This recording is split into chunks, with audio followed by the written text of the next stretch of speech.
अस्सलाम वालेकुम नाजरीन, मैं हूँ आपकी अपनी ज़रीना खातून सोफलार में। आज हम आपके लिए लेकर आए हैं बिल्कुल आसान रेसिपी, बहुत ही मज़ेदार स्वीट डिश बनाने की रेसिपी। सेमोलिना हलवा हमारा माशाल्लाह बनकर तैयार हो चुका है। अब हम इसकी कद्दूकश किए हुए नारियल से खोपरे से गार्निश करेंगे।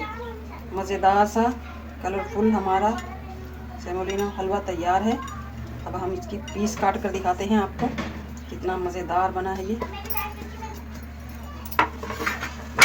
बिस्मिल्लाहिर्रहमानिर्रहीम।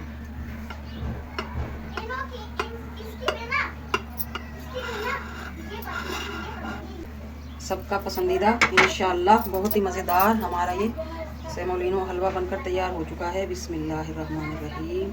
अब हम आपको पीस उठाकर दिखाते हैं। माशाअल्लाह बहुत ही खूबसूरत हमारा ये दानेदार, आपको दाने नज़र आ रहे होंगे हमारे ये मज़ेदार से हलवे के। बनाइएगा ज़रूर, इंशाअल्लाह 10 मिनट में तैयार होने वाली हमारी ये रेसिपी आपको बहुत पसंद आएगी। चलें अब हम रेसिपी की तरफ आते हैं। बिस्मिल्लाहिर्रहमानिर्रहीम। आज हम आपके लिए लेकर आए हैं सेमोलिना हलवा बनाने की रेसिपी।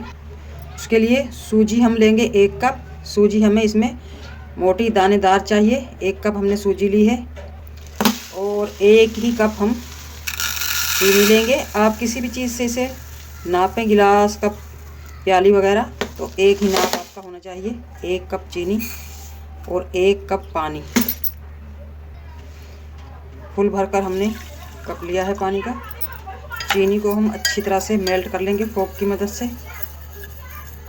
चीनी को हमने मेल्ट कर लिया है माशाल्लाह रहे। अब हम लेंगे 1/2 टीस्पून इलायची पाउडर, 2 से 3 कतरे रोज़ वाटर के, आप केवड़ा वाटर भी ले सकते हैं।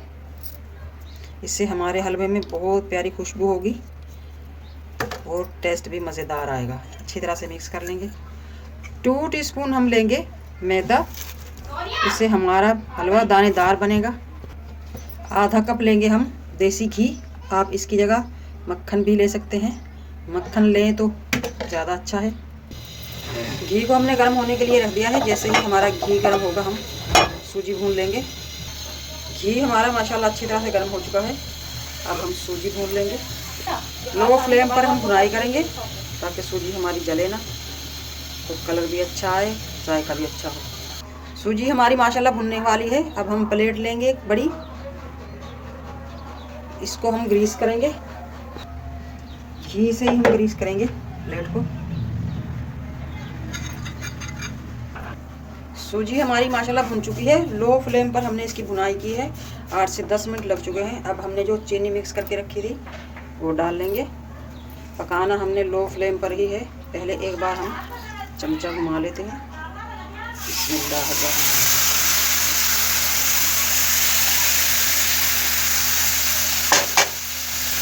अब हम घुमाकर लो फ्लेम पर इसे पका लेंगे। 4 से 5 मिनट में ये थिक हो जाएगा इंशाल्लाह। दानेदार सा, आपको मेरा कैमरा दिखा सके कि कितनी दानेदार हमने ये सूजी ली है। चमचा हम मुसलसल चलाते रहेंगे ताकि गुठली वगैरह ना पड़े हमारे हलवे में। और लो फ्लेम पर हम इसकी भुनाई करेंगे। माशाल्लाह थिक होना शुरू हो चुका है हमारा ये मज़ेदार सा दानेदार हलवा। हलवे की भुनाई करते करते जब आप इस तरह से हलवे को पलटें, उसका कलर आपको चेंज नज़र आए, आपको नज़र आ रहा होगा इसका कलर चेंज हो चुका है, तो उस वक्त समझे हमारा हलवा बिल्कुल रेडी है। हर तरफ से चेंज हो चुका है इसका कलर माशाल्लाह, आप देख सकते हैं।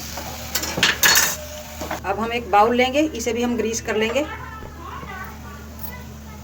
माशाल्लाह हलवा हमारा रेडी है। पानी खुश्क हो चुका है इसका।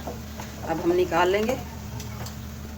बिस्मिल्लाहिर्रहमानिर्रहीम। अब हम बाउल में निकाल लेंगे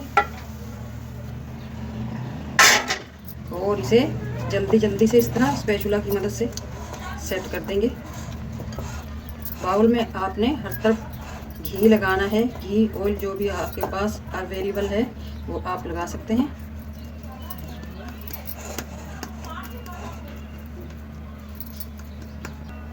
हलवे को हम इस तरह से बाउल को घुमाते रहेंगे और चमचे की मदद से इसे गोल शेप देंगे ताकि हलवा हमारा खूबसूरत लगे। आप किसी भी चकोर बाउल में भी इसे रख सकते हैं। सेट करते करते ही हलवा हमारा माशाल्लाह जम चुका है। अब हम इसे प्लेट में निकाल लेंगे। बिस्मिल्लाहिर्रहमानिर्रहीम। इस तरह से हाथ लगाकर आप उल्टी कर दीजिए बाउल। बाद इस तरह थपथपाएंगे। माशाल्लाह हलवा हमारा निकल आया है। अब हम इसकी गार्निश कर लेंगे। खोपरे को हमने कद्दूकश किया है। आप कोई भी ड्राई फ्रूट ले सकते हैं, खोपरा, बादाम, काजू, पिस्ता वगैरह। बिस्मिल्लाहिर्रहमानिर्रहीम। इस तरह से माशाल्लाह आप देख सकते हैं, बहुत आसान रेसिपी, बहुत ही मज़ेदार। खाने में हमारा सेमोलिना हलवा बनकर तैयार हो चुका है। रेसिपी बिल्कुल आसान, खाने में बहुत मज़ेदार। आज की हमारी रेसिपी अच्छी लगे कमेंट बॉक्स में ज़रूर बताइएगा। मिलते हैं अगली वीडियो के साथ। अल्लाह हाफिज़।